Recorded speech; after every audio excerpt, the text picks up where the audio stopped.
धाराशिव जिल्ह्यातील 2 विधानसभा मतदारसंघावर महाविकास आघाडीतील काँग्रेस पक्ष करणार दावा। जिल्हाध्यक्ष धीरज पाटील।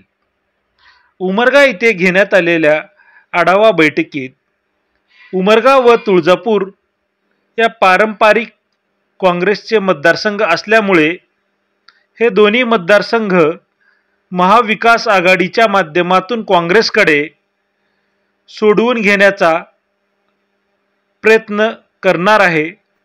यावेळी युवक काँग्रेसचे राष्ट्रीय समन्वयक महेश देशमुख, जिल्हा अध्यक्ष अश्लेष मोरे व ज्येष्ठ मंडळी मोठ्या संख्येने उपस्थित होते।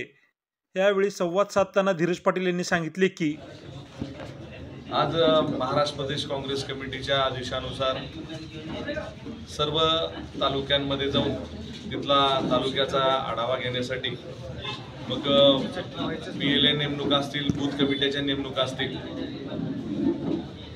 तसेच इतर येणाऱ्या आगामी होणाऱ्या विधानसभेचे इच्छुक उमेदवार यांचा आढावा घेण्यासाठी आज उमरग्यामध्ये आम्ही आलो।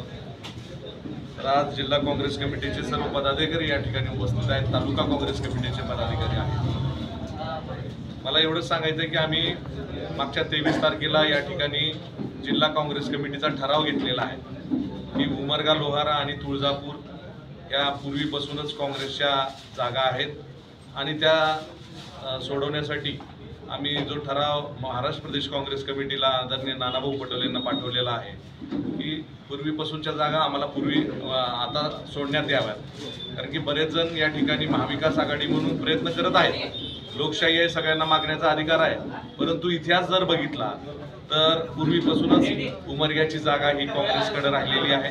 तर आमची सर्वांना विनंती आहे की महाविकास आघाडी एक घटक पक्ष म्हणून आम्हाला सर्वांनी मदत करावी आणि निश्चितच या ठिकाणी काँग्रेसचा उमेदवार विजयी होईल असे आम्ही या